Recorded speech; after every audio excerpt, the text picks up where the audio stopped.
한 남자가 있었습니다. 그는 성공한 사람이었습니다. 법관이었고 좋은 집에 살았고 사람들이 부러워하는 자리에 올랐습니다. 그는 인생을 정확히 알고 있다고 믿었습니다. 좋은 직위를 얻고 좋은 가구를 들이고 품위 있는 사람들과 어울리는 것, 그것이 잘 사는 것이라고요. 그런데 어느 날 그가 새 집을 꾸미다가 사다리에서 미끄러져 옆구리를 부딪힙니다. 대수롭지 않은 일이었습니다. 그저 멍 하나였습니다. 그러나 그 작은 통증은 사라지지 않았고 점점 커졌고 결국 그를 침대에 눕혔습니다. 그리고 그는 자신이 죽어가고 있다는 것을 깨닫습니다. 바로 그 순간 평생 한 번도 묻지 않았던 질문이 그를 덮칩니다. 어쩌면 나는 마땅히 살아야 할 삶을 살지 않은 것은 아닐까? 오늘 저는 두 사람을 떠올립니다. 한 사람은 이 이반 일리치처럼 성공이 곧 잘 사는 것이라 믿고 달려온 사람입니다. 좋은 집, 좋은 자리, 남들의 인정, 그것을 향해 평생 뛰어왔습니다. 또 한 사람은 반대로 모든 게 허무하다고 느끼는 사람입니다. 어차피 다 죽는데 무슨 의미가 있느냐고요. 성공을 좇는 사람도 허무에 빠진 사람도 결국 같은 침대 앞에 섭니다. 죽음이라는 침대 앞에요. 오늘 우리는 톨스토이가 그린 한 죽음을 끝까지 따라가 보려 합니다. 죽음이 우리에게 너는 잘 살았느냐고 물을 때 우리는 무엇이라 답할 수 있을까요? 이반 일리치의 삶을 톨스토이는 무서운 한 문장으로 요약합니다. 그의 인생은 가장 단순하고 평범했으며 그래서 가장 끔찍했다. 무슨 뜻일까요? 그는 잘못 산 적이 없습니다. 적어도 겉으로는요. 법을 어기지 않았고 사회의 규칙을 정확히 지켰고 모두가 옳다고 하는 길을 그대로 밟았습니다. 출세했고 결혼했고 집을 샀습니다. 그런데 그 모든 것의 기준이 하나였습니다. 남들이 어떻게 보는가? 좋은 가구도 좋은 집도 심지어 결혼까지도 그것이 품이 있어 보이기 때문에 한 것이었습니다. 그는 한 번도 자기 자신에게 묻지 않았습니다. 나는 무엇을 원하는가? 나는 누구를 사랑하는가? 나는 무엇을 위해 사는가? 그저 남들이 정해놓은 성공의 계단을 한 칸 한 칸 정확히 밟아 올라갔을 뿐입니다. 결혼조차 그랬습니다. 그는 아내를 깊이 사랑해서 결혼한 것이 아니었습니다. 그 결혼이 자기 사회적 위치에 어울리고 주변 사람들이 보기에 적절했기 때문이었습니다. 그래서 결혼 생활이 삐걱대기 시작하자 그는 더 깊이 사랑하려 하지 않았습니다. 대신 일 속으로, 직위 속으로 더 깊이 숨었습니다. 가정에서 얻지 못한 만족을 승진과 권위에서 채우려 한 것입니다. 그의 인생 전체가 이런 식이었습니다. 불편한 진짜 감정은 피하고 보기 좋은 형식만 갖추는 것. 여기서 저는 전도서의 한 구절을 떠올립니다. 전도서를 쓴 사람은 인간이 누릴 수 있는 모든 것을 누려본 사람이었습니다. 부와 권력, 쾌락과 지혜, 거대한 사업과 정원. 그가 다 가져본 뒤 내린 결론은 이것이었습니다. 헛되고 헛되며 헛되고 헛되니 모든 것이 헛되도다. 내가 한 모든 일과 수고한 모든 것을 보았더니 모두 다 헛되어 바람을 잡으려는 것이었도다. 이반 일리치의 완벽한 인생이 정확히 이 말 위에 서 있었습니다. 겉은 완벽했는데 속은 비어 있었습니다. 그리고 그 텅 빔은 그가 건강할 때는 보이지 않았습니다. 바쁘게 계단을 오를 때는 아무도 그 계단이 어디로 향하는지 묻지 않으니까요. 그 빈 곳은 죽음이 찾아왔을 때 비로소 드러났습니다. 병이 깊어지면서 이반 일리치는 가장 견디기 힘든 것과 마주합니다. 그것은 통증이 아니었습니다. 거짓말이었습니다. 의사들은 그의 병에 대해 그럴듯한 말을 늘어놓지만 정작 그가 죽어간다는 사실은 말하지 않습니다. 마치 자동차를 수리하듯 그의 몸을 부품처럼 다룰 뿐입니다. 가족은 더했습니다. 아내와 딸은 그의 앞에서 애써 밝은 척합니다. 당신은 곧 나을 거예요. 하지만 그들의 진짜 관심은 이 불편한 상황이 언제 끝나는가에 있었습니다. 소설은 첫 장면부터 이것을 보여줍니다. 이반 일리치의 부고를 들은 동료들이 가장 먼저 한 생각은 무엇이었을까요? 슬픔이 아니었습니다. 그가 죽었으니 이제 그 자리는 누가 차지할까? 내 승진에는 어떤 영향이 있을까? 그리고 모두가 속으로 안도합니다. 죽은 건 내가 아니라 그라는 것에요. 이반은 그 모든 거짓을 침대에 누워 꿰뚫어 봅니다. 그리고 깨닫습니다. 자신도 평생 바로 그런 거짓 속에서 살아왔다는 것을. 그는 다른 사람의 죽음 앞에서 똑같이 안도했고 똑같이 형식적인 위로를 건넸고 똑같이 자기 입속을 계산했습니다. 그가 평생 몸담았던 그 품이 있는 세계는 사실 거대한 거짓의 무대였던 것입니다. 여기서 예수님의 한 비유가 떠오릅니다. 누가복음 12장, 한 부자가 풍년이 들어 곡간을 늘리며 말합니다. 내 영혼아, 여러 해 쓸 물건을 쌓아두었으니 평안히 쉬고 먹고 마시고 즐거워하자. 그러나 하나님이 그에게 말씀하십니다. 어리석은 자여, 오늘 밤에 내 영혼을 도로 찾으리니 그러면 네 준비한 것이 누구의 것이 되겠느냐? 이반 일리치가 평생 쌓은 그 곳간 앞에 똑같은 질문이 서 있었습니다. 이 모든 것이 이제 누구의 것이 되는가? 한 가지만 생각해 보셔도 좋습니다. 만약 오늘 밤 당신의 부고가 전해진다면 사람들이 가장 먼저 떠올릴 생각은 무엇일까요? 슬픔일까요? 아니면 계산일까요? 무거운 질문입니다. 그런데 바로 이 거짓의 무대 위에 톨스토이는 단 한 사람을 전혀 다르게 그려둡니다. 가장 낮은 자리에 있는 한 사람을요. 젊고 건강한 농부 청년입니다. 배운 것도 없고 가진 것도 없고 품위 있는 세계와는 거리가 먼 사람입니다. 그런데 오직 이 게라심만이 이반 일리치를 진짜로 대합니다. 이반의 병은 냄새가 나고 더럽고 곁에 있기 불편한 것이었습니다. 다들 그 불편함을 피했습니다. 그러나 게라심은 피하지 않았습니다. 밤새 이반의 다리를 자기 어깨에 올려 받쳐줍니다. 그래야 이반이 조금이라도 편하게 숨 쉴 수 있었으니까요. 이반이 미안해하며 힘들지 않으냐 묻자 게라심은 이렇게 답합니다. 다들 언젠가 죽는데요. 지금 수고 좀 못할 게 뭐 있겠습니까? 이 단순한 한마디에 이반은 무너집니다. 톨스토이는 게라심을 묘사할 때 그의 손을 눈여겨봅니다.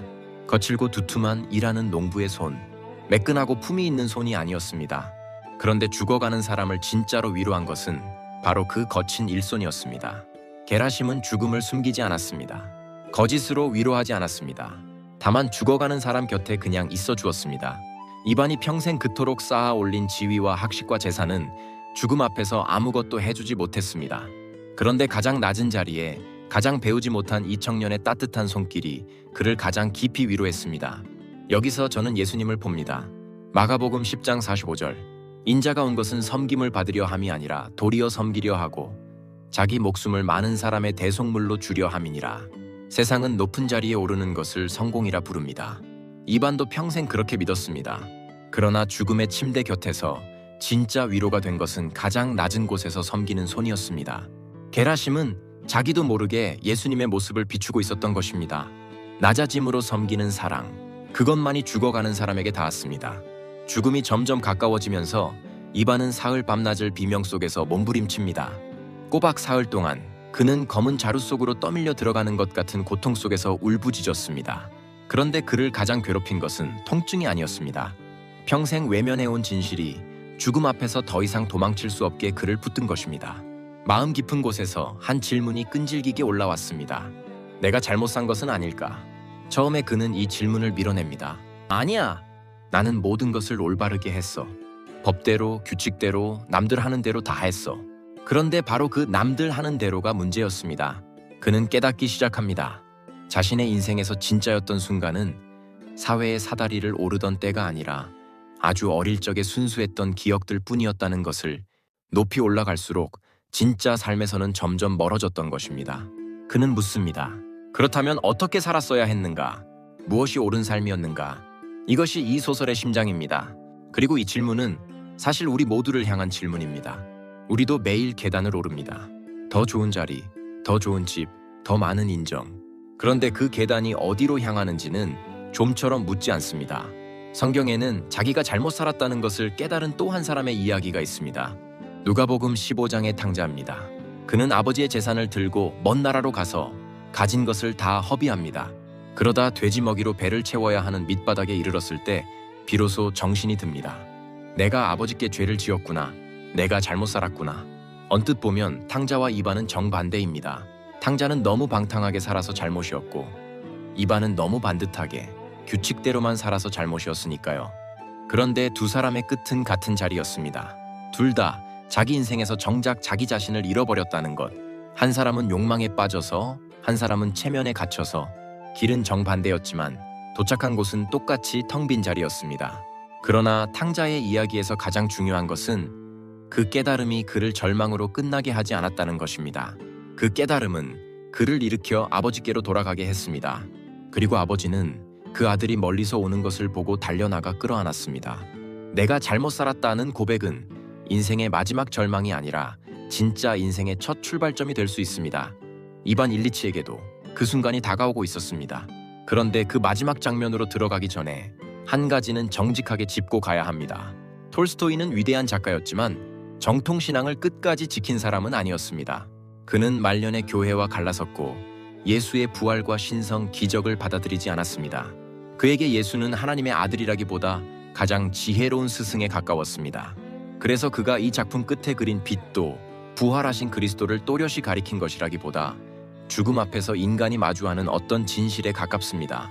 톨스토이는 인간의 거짓을 누구보다 날카롭게 꿰뚫어 보았습니다. 그러나 그 거짓 너머의 진짜 해답까지 또렷이 본 것은 아니었습니다.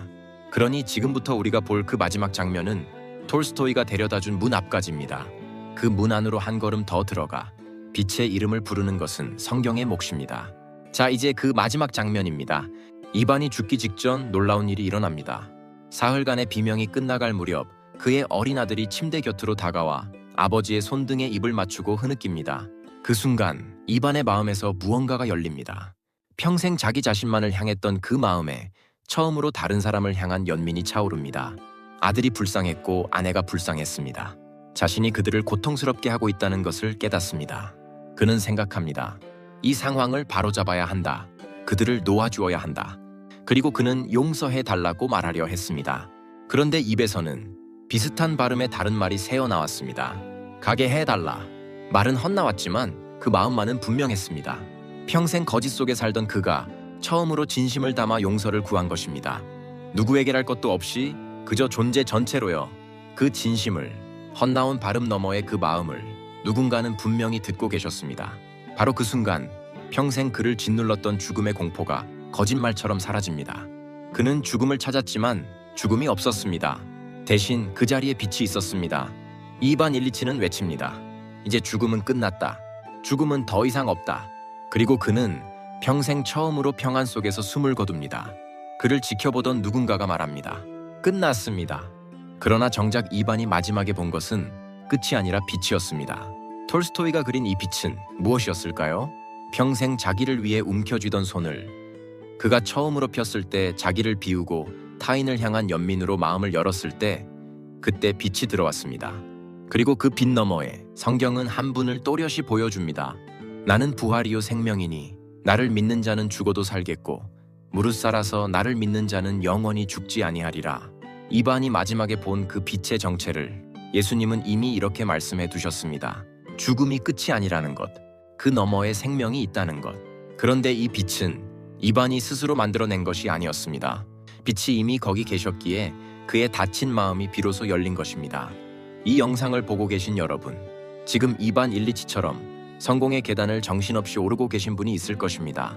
더 좋은 자리, 더 좋은 집, 더 많은 인정. 그것을 향해 달리느라 정작 그 계단이 어디로 향하는지 물어볼 겨를이 없으셨을 것입니다. 오늘 이 이야기가 잠시 멈춰설 계기가 되기를 바랍니다. 죽음이 너는 잘 살았느냐고 묻기 전에 지금 그 질문을 스스로에게 건네보시기를요. 다행히 우리에게는 이반과 달리 아직 시간이 있습니다. 반대로 모든 것이 허무하게 느껴지는 분도 있을 것입니다. 어차피 다 죽는데 무슨 의미가 있느냐고 마음이 텅 빈 채로 이 영상을 보고 계실지도 모릅니다. 전도서의 그 사람도 거기서 시작했습니다. 헛되고 헛되다. 그러나 전도서는 그 허무에서 끝나지 않습니다. 그 끝에서 이렇게 말합니다. 하나님을 경외하라. 이것이 모든 사람의 본분이니라. 허무는 끝이 아니라 진짜를 찾으라는 신호였던 것입니다. 성공을 좇든 허무에 빠졌든 우리 모두는 같은 침대 앞에 섭니다. 그리고 그 침대 곁에서 진짜 위로가 되는 것은 우리가 쌓아 올린 그 무엇도 아니었습니다. 낮아져 섬기신 한 분의 손길, 죽음 너머에서 우리에게 다가오신 한 분, 이반 일리치가 마지막 숨결에 본 그 빛은 오늘도 우리를 향해 비치고 있습니다. 그리고 그분은 죽음조차 끝내신 분, 부활이요 생명이신 예수 그리스도이십니다.